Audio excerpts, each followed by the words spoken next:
Hello बच्चों। आज हम लोग बात करते हैं नेचर ऑफ मैनेजमेंट की कि मतलब मैनेजमेंट की प्रकृति क्या है, किस प्रकार का है। तो पहले भी हम लोग पढ़ चुके हैं कि मैनेजमेंट जो है वो सेट ऑफ एक्टिविटी है, मतलब बहुत सारे कामों को मिला जुला करके तब प्रबंध कहा जाता है या मैनेजमेंट कहा जाता है। ठीक है। तो इसको हम लोग मैनेजमेंट एज साइंस भी कह सकते हैं, मैनेजमेंट एज आर्ट भी है, मैनेजमेंट एज प्रोफेशन भी है, हर तरीके से। ठीक है। तो आगे लिखा हुआ है कि मैनेजमेंट एज अ साइंस में लिखा हुआ है कि management can be considered as a science. इसे हम साइंस या विज्ञान कह सकते हैं। साइंस क्या होता है? साइंस जो होता है वो पुराने अनुभव या पुराने ज्ञान के आधार पर एक्सपेरिमेंट करते हुए सेट किया जाता है और ये एक्सप्लेन करता है कुछ ऐसे सत्य को जो कि एक नियम या एक कानून बन जाते हैं। जैसे इन्होंने लिखा हुआ है कि management can be considered as a science, management को विज्ञान माना जा सकता है। Science is a systematic body of knowledge. Science एक व्यवस्थित ज्ञान की एक प्रक्रिया है जो कैसे एक्वायर होती है, कैसे मिलती है, थ्रू ऑब्जर्वेशन मतलब देख करके, एंड एक्सपेरिमेंटेशन और उसके साथ प्रयोग करके। That explains certain general truths, जो कि कुछ निश्चित सत्य को बताती है, या और ऑपरेशन ऑफ जनरल लॉज, या जनरल लॉ कैसे चलते हैं उनके विषय में बताती है। This principle is developed through scientific method of observation and verification through testing. इनको जो है एक तो वैज्ञानिक पद्धति से उनका ऑब्जर्वेशन किया जाता है, फिर उसका वेरिफिकेशन किया जाता है टेस्ट करके, उसको चेक करके। अब यहाँ पे वो बता रहे हैं क्या क्या फीचर्स हैं मैनेजमेंट में जो साइंस से रिलेटेड हैं। पहला, it is a systemised body of knowledge. ये तो जाहिर सी बात है कि मैनेजमेंट जो है, इसके जो प्रिंसिपल्स बनाए गए हैं, जो सिद्धांत बनाए गए हैं, वो एक व्यवस्थित ज्ञान के रूप में रखे गए हैं। Management satisfied that feature as it also has a systemized body of knowledge built up by management practitioner over a considerable period of time। Management में जो पुराने मैनेजर्स थे, जो पहले के मैनेजर हैं, वो जो अपना काम करते हैं, उनके सामने जो प्रॉब्लम आती हैं या किसी स्थिति से वो कैसे निकलते हैं, इनके सबके ज्ञान को इकट्ठा किया जाता है। इसी आधार पर आगे लोग सीखते हैं। अगला लिखा हुआ है principle based on observation and experimentation. Simple सी बात है कि प्रबंध के जो भी सिद्धांत बनाए गए हैं वो पुराने जो ऑब्जर्वेशन, लोगों ने जो देखा, जो समझा, जो प्रॉब्लम फेस की, उन प्रॉब्लम्स के आधार पर जो है नए नियम बनाए गए या लॉ बनाए गए। उन लॉ को जो है उसके आधार पर जो है सिद्धांत बनाए गए। ठीक है। साइंस का ये फीचर मैनेजमेंट में मिलता है। ठीक है। मैंने बस एक अंतर ये है कि मैनेजमेंट के जो सिद्धांत बनते हैं वो जल्दी नहीं बनते, उनमें एक टाइम लगता है। ठीक है। जैसे होता है क्या है कि कोई मैनेजर ने कोई काम किया और उसके कारण वो कहीं फेल हुआ, तो वो अपनी ऑब्जर्वेशन को बताता है कि भाई हमने ऐसा किया था लेकिन नहीं चल पाया, तो अब आगे फिर उसको फॉलो नहीं किया जाएगा। या किसी ने कहा कि हमने ऐसा किया तो हम सफल हुए, तो उसको फिर आगे लागू किया जाना है। तीसरा लिखा हुआ है कि cause and effect relationship. Principle of science जो है ये कारण बताती है और उसका क्या असर पड़ता है ये भी बताती है। जो साइंस है उसमें ये होता है, कोई भी चीज़ अगर हो रही है तो उसका कारण क्या है और उसका असर क्या है, इसके विषय में बताती है। मैनेजमेंट में भी यही पाया जाता है। तो कंक्लूजन क्या निकला कि जब हमने कंपेयर किया इन 3 पॉइंट्स में मैनेजमेंट और साइंस को, दोनों को, तो ये पता चल रहा है कि दोनों आपस में बिल्कुल पूरी तरीके से इंटर रिलेटेड हैं, दोनों एक जैसे ही हैं एग्जैक्टली। इसलिए हम ये कह सकते हैं कि मैनेजमेंट जो है वो एक साइंस है। आगे लिखा हुआ है कि we can conclude that management can not be considered an exact और एक्यूरेट साइंस लाइक फिजिक्स और केमिस्ट्री। जैसे कि फिजिक्स और केमिस्ट्री है, हम वैसा साइंस इसे नहीं कह सकते, एक्यूरेट साइंस नहीं कह सकते कि एग्जैक्ट ये साइंस ही है, but we can call it an extend in science और सोशल साइंस और सॉफ्ट साइंस। हम इसे सॉफ्ट साइंस बोल सकते हैं कि हाँ ये विज्ञान जैसा है या विज्ञान है। ठीक है। फिर आगे लिखा हुआ है management as an art. Management को आर्ट भी कहा जा सकता है। कैसे? आर्ट का मतलब होता है जो एक कला हो, किसी में कोई स्किल हो उसके अंदर, ठीक है, जहाँ पे आदमी अपनी जानकारी को या अपनी चीज़ों को इन्वॉल्व करता हो, ठीक है। लिखा हुआ है art refers to skilful and personal application of systematic knowledge to bring desired result. कला का मतलब ये होता है कि किसी व्यक्ति की अपनी पर्सनल योग्यता जिसको लगा करके कोई डिजायर्ड रिजल्ट, मतलब जो हमें चीज़ चाहिए उसको प्राप्त करा सके। It can B acquired through study, observation and experience. Art जो है वो पढ़ करके, देख करके, अनुभव, एक्सपीरियंस के थ्रू सीखी जा सकती है। अब इसके भी कुछ फीचर्स दिए हुए हैं। पहला लिखा हुआ है existence of theoretical knowledge. Art जो है वो थ्योरेटिकल नॉलेज पे बेस्ड होती है। आर्ट में प्रैक्टिकल की पॉसिबिलिटी बहुत कम रहती है, ठीक है, तो थ्योरेटिकल नॉलेज पे बेस्ड है। ये फीचर भी मैनेजमेंट में पाया जाता है, क्योंकि कोई भी मैनेजर जो है वो धीरे धीरे काम करके थ्योरेटिकल नॉलेज के आधार पर ही सफल हो पाता है। वो पहले पढ़ता है थ्योरी में कि अच्छा ऐसा करने से मैनेजमेंट सही चल सकता है, या लोगों में सही कोऑर्डिनेशन बना रह सकता है, या सही से प्लानिंग हो सकती है, वो सब सोचता है। उसके आधार पर फिर वो अपने जो है रूल्स बनाता है और फिर उनमें सफल होता है। जैसे मार्केटिंग का हुआ, फाइनेंस का हुआ, या ह्यूमन रिसोर्सेज हुआ, लोगों के रिलेशन से रिलेटेड मैटर्स हुए, उनमें सब में पुराने अनुभव के आधार पर ही लोग सीखते हैं, ठीक है। अगला पॉइंट है पर्सनलाइज्ड एप्लीकेशन। ये एक मैनेजमेंट में और है वो चीज़ है कि हर मैनेजर एक मैनेजर से दूसरे मैनेजर से अलग होता है। लोग कहते हैं ना कि वो मैनेजर अच्छा है, वो मैनेजर खराब है, उसने सही से मैनेज किया, नहीं मैनेज किया, जबकि ये लोग पढ़ करके सेम सिद्धांत आते हैं, वही प्रिंसिपल, वही नियम, वही कानून पढ़ करके आते हैं। तो ये पर्सनलाइज्ड एप्लीकेशन भी है, मतलब ये व्यक्ति पर भी डिपेंड करता है। This feature of art is also present in management, as every manager has his own unique way of managing things and people. सभी मैनेजर्स का अपना एक अलग तरीका होता है वस्तुओं को और लोगों को मैनेज करने का। Although all manager learn same management theories and principle. हालांकि सभी मैनेजर्स को सेम नियम, सेम कानून पढ़ाए जाते हैं। A good manager works through a combination of practice, creativity, imagination, initiative and innovation. एक अच्छा मैनेजर वो हुआ जो इन सब चीज़ों को मिला करके काम करता है कि प्रैक्टिस, क्रिएटिविटी मतलब नई चीज़ के विषय में सोचना, इमेजिनेशन वो भी हुआ कि पहले से इमेजिन करना, ऐसा करेंगे तो ऐसा हो जाएगा, इनिशिएटिव हिम्मत दिखाना कि हाँ उस काम को करें, एंड इनोवेशन और कुछ नया नया सोचते हुए तभी होता है। Students of management also apply the principle of management differently depending on how creative they are.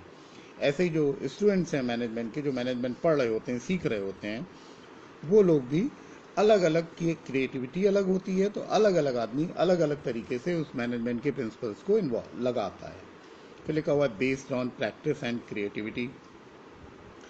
Application of art needs regular practice to do things creatively and skilfully. Art में क्या होता है कि आर्ट की जो नियम है या आर्ट का जो काम है वो रेगुलर प्रैक्टिस से ही आता है, और क्रिएटिविटी भी होनी चाहिए, मतलब नया कुछ सोचने, बनाने की, देखने की क्षमता होनी चाहिए, और उसको अच्छे से करने की क्षमता होनी चाहिए, ठीक है।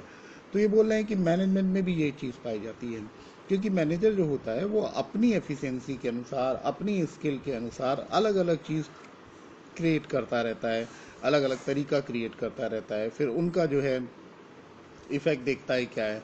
अगर उसका क्रिएशन सफल हो गया तो आगे भी उसे फॉलो करेगा, नहीं हुआ तो उस रास्ते को छोड़ा कोई और रास्ता अप्लाई करेगा। कंक्लूजन क्या निकला? कंक्लूजन ये निकला कि it can be concluded that management is art as it satisfies all its characteristics. हम कह सकते हैं कि मैनेजमेंट एक आर्ट है क्योंकि आर्ट की सभी विशेषताओं को पूरा कर सकता है। It is rightly said that management is art of getting work done through people. इसीलिए सही कहा गया है कि मैनेजमेंट जो है वो लोगों से काम कराने की एक कला है, ठीक है। तो हम लोगों ने पढ़ लिया मैनेजमेंट एज साइंस, हम लोगों ने देख लिया मैनेजमेंट एज आर्ट। अब हम लोग देखते हैं कि मैनेजमेंट इज बोथ, ये साइंस भी है, आर्ट भी है। मैनेजमेंट में चूंकि हमने देखा अभी हम लोगों ने कि इसमें साइंस के भी एलिमेंट हैं, इसमें आर्ट के भी एलिमेंट हैं। सो हम कह सकते हैं कि management is a science because it has a systematise body of knowledge which can be use to train the prospective and present managers. कि मैनेजमेंट एक सिस्टमाइज बॉडी है नॉलेज की, ज्ञान का एक सुसंगठित या सुव्यवस्थित स्रोत है जिसकी मदद से हम बनने वाले मैनेजर्स या जो प्रेजेंट के मैनेजर्स हैं उनको हम ट्रेन कर सकते हैं, उनको हम सिखा सकते हैं। दूसरा लिखा हुआ है कि मैनेजमेंट इज एन आर्ट, ये आर्ट है because it deals with the application of personal skill which can B improve through constant practice. कि मैनेजमेंट को हम आर्ट कह सकते हैं क्योंकि इसमें पर्सनल स्किल भी आती है जिसको कि हम लगातार मेहनत करके, लगातार प्रयास करके इम्प्रूव कर सकते हैं, अच्छा कर सकते हैं। फिर क्या लिखा हुआ है आगे कि science provides the knowledge and art deals with application of knowledge. Science हमें ज्ञान देता है और आर्ट उस ज्ञान का प्रयोग सिखाता है। तो one can not become an efficient manager simply with the knowledge of principle. एक आदमी केवल सफल प्रबंधक नहीं बन जाएगा केवल कि उसने उसके नियम कानून सारे पढ़ रखे हैं, ठीक है। उसके अंदर कुछ क्रिएटिवनेस भी होनी चाहिए, मतलब आर्ट के भी गुण होने चाहिए कि वो कुछ अपने पर्सनल उसे अप्लाई करे और प्रैक्टिकल नॉलेज और स्किल से सीखे, उसे इम्प्रूव करे। सो हम क्या कहेंगे finally, thus management as an art and as a science are not mutually exclusive but are complementary. इसका उन्होंने कहा कि मैनेजमेंट जो है आर्ट या साइंस के तौर पे इसे हम अलग अलग नहीं कर सकते, ये म्यूचुअली एक्सक्लूसिव नहीं है, एक दूसरे से अलग नहीं है, ये कॉम्प्लीमेंट्री है, मतलब एक दूसरे के साथ जुड़े हुए हैं। It means both are not in contrast to each other and should exit together in every management. इसका मतलब ये हुआ कि ये एक दूसरे से अलग नहीं है बल्कि मैनेजमेंट फंक्शन में ये दोनों एक साथ आते हैं, ठीक है। तो मैनेजमेंट में साइंस के भी गुण हैं और आर्ट के भी गुण हैं।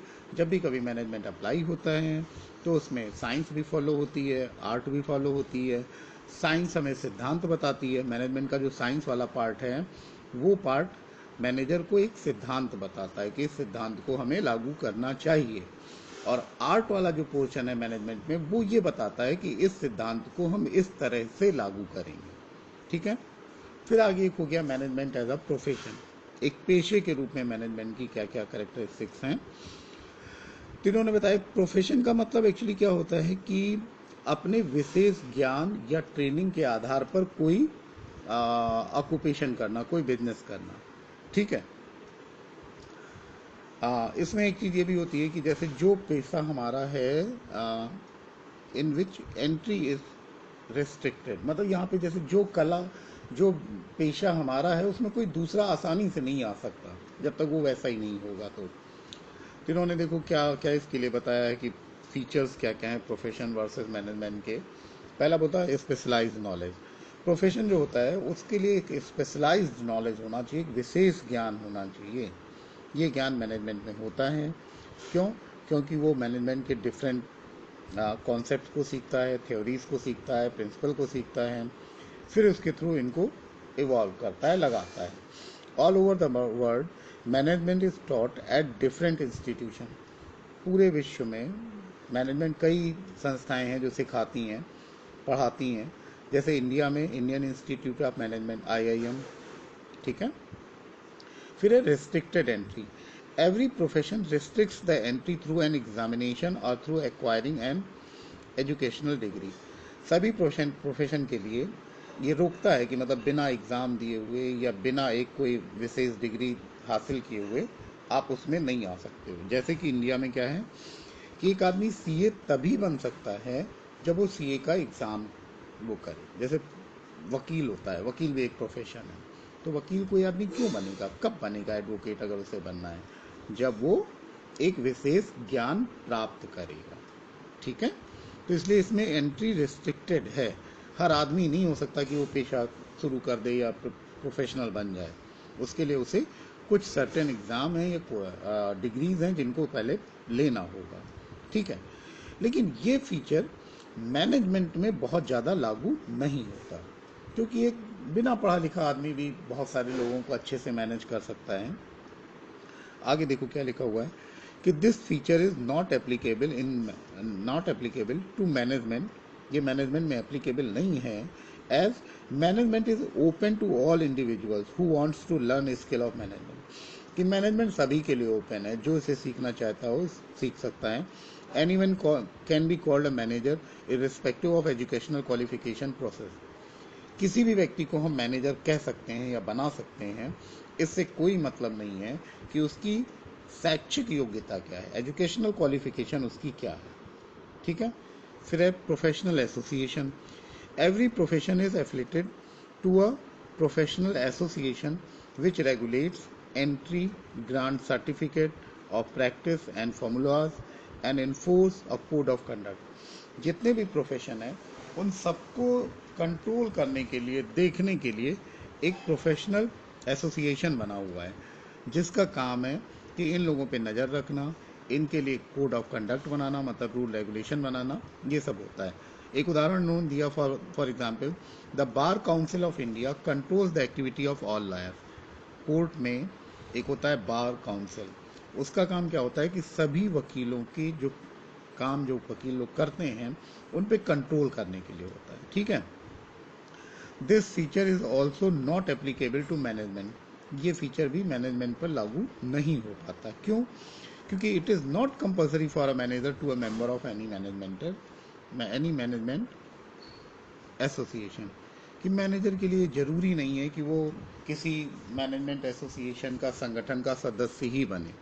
Although there are management association, हालांकि मैनेजमेंट एसोसिएशन है जैसे AIMA, ठीक है, but they do not enjoy legal status, लेकिन इनका कोई लीगल वैधानिक अस्तित्व नहीं है, मतलब कंपलसरी नहीं है कि इनके मेंबर तुम बनो, ठीक है।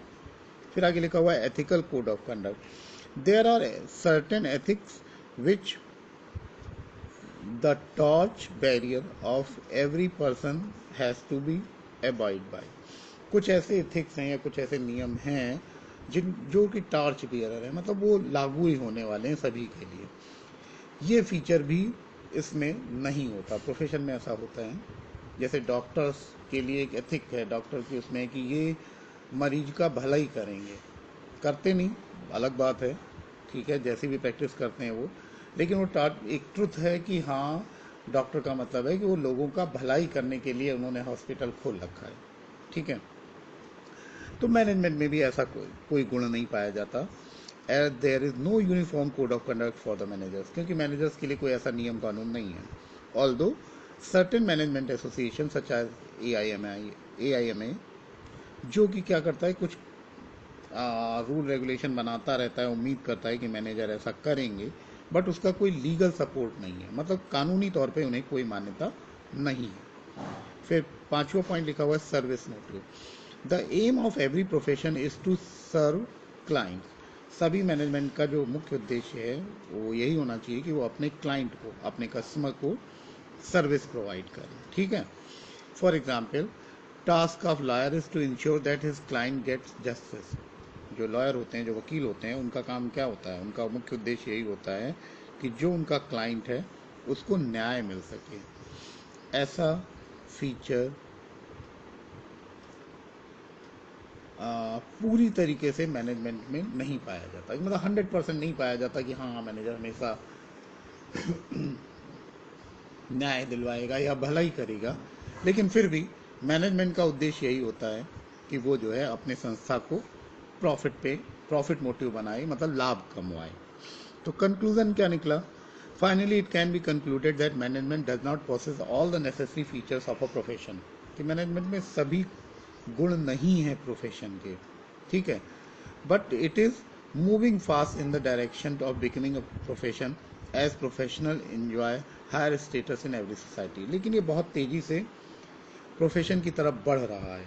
रीज़न ये है कि जो भी प्रोफेशनल्स होते हैं उनका सोसाइटी में एक अच्छी जगह होती है, लोग उन्हें अच्छे उसमें देखते हैं कि हाँ ये अच्छे पद पे कार्यरत हैं, तो इससे ये बनता जा रहा है। So there has been a growing trend towards the professionalization of management, as managers also wants to earn social status and recognition। इन्होंने कहा इसका मतलब ये बहुत तेज़ी से प्रोफेशनलाइजेशन की तरफ बढ़ रहा है मैनेजर्स का, कि जैसे कि मैनेजर को भी जो है एक अपना समाज में एक अलग स्तर मिले और पहचान मिले, तो ये बहुत जल्दी ही ये एज ए प्रोफेशन इस्टेब्लिश हो जाएगा, बढ़ रहा है बहुत तेज़ी से। अब आगे बात करती है लेवल ऑफ मैनेजमेंट की। किसी भी संस्था में मैनेजमेंट के डिफरेंट डिफरेंट लेवल हो सकते हैं, क्योंकि काम ज़्यादा होता है इससे डिफरेंट डिफरेंट मैनेजर भी रखे जाते हैं, ठीक है। जैसे क्या लिखा हुआ है, the term level of management refers to a line of demarcation between various managerial position in an association. Level of management का मतलब ये हो गया कि किसी भी संस्था में वो लाइन जहाँ से अलग अलग तरह के मैनेजर्स को अलग अलग किया जा सके, उसको कहते हैं। Every individual in the hierarchy is responsible for successful completion of a particular task. Her group में, हर ब्लॉक में जो लोग आएंगे उनको जिम्मेदार बनाया जाता है कि वो अपने काम को अच्छे से पूरा करें जो उनको प्रोवाइड किया गया है, करने को कहा गया है, जिससे कि to be able to fulfil that responsibility ही is assign a certain amount of authority और the right to take a decision. अब चूंकि इस उद्देश्य को पूरा करने के लिए क्या करना पड़ता है कि उनको कुछ अथॉरिटी दी जाती है, कुछ अधिकार दिए जाते हैं कि वो ये डिसीजन ले सकते हैं, नहीं ले सकते हैं। तो ये अथॉरिटी और रिस्पॉन्सिबिलिटी रिलेशनशिप जो है, इन्हीं के कारण जो है हमारे सुपीरियर और सबॉर्डिनेट्स बनते हैं कि हाँ वो अधिकारी हैं, वो कर्मचारी हैं, ऐसी भी स्थिति बनती हैं जिनके कारण लेवल बनते हैं।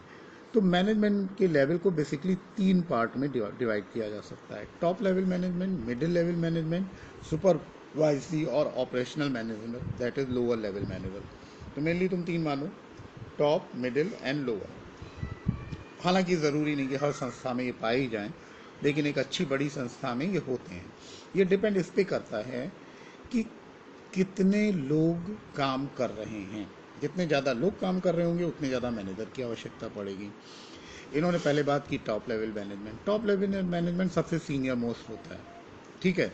इनके जो नाम होते हैं वो लगभग इस तरीके से होते हैं, जैसे chief operating officer, chief marketing officer, managing director, president, chief executive officer, ये सब टॉप लेवल वाले होते हैं। इनका फंक्शन जो होता है वो मेनली क्या होता है, नीचे लिखा हुआ फंक्शन लिखा हुआ है कि टॉप लेवल मैनेजमेंट जो होता है उसका मेन फंक्शन संस्था का उद्देश्य और नियम बनाना होता है। दूसरा लिखा हुआ है, these top level managers are responsible for welfare and survival of the organisation.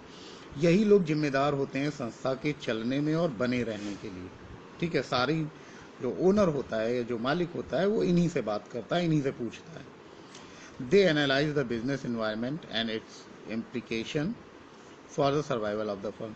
ये आसपास के बिजनेस एनवायरनमेंट को पढ़ते रहते हैं, समझते रहते हैं, उसके अकॉर्डिंग अपनी पॉलिसीज़ बनाते रहते हैं जिससे कि फर्म चलती रहे। They are also responsible for maintaining a contact with outsider.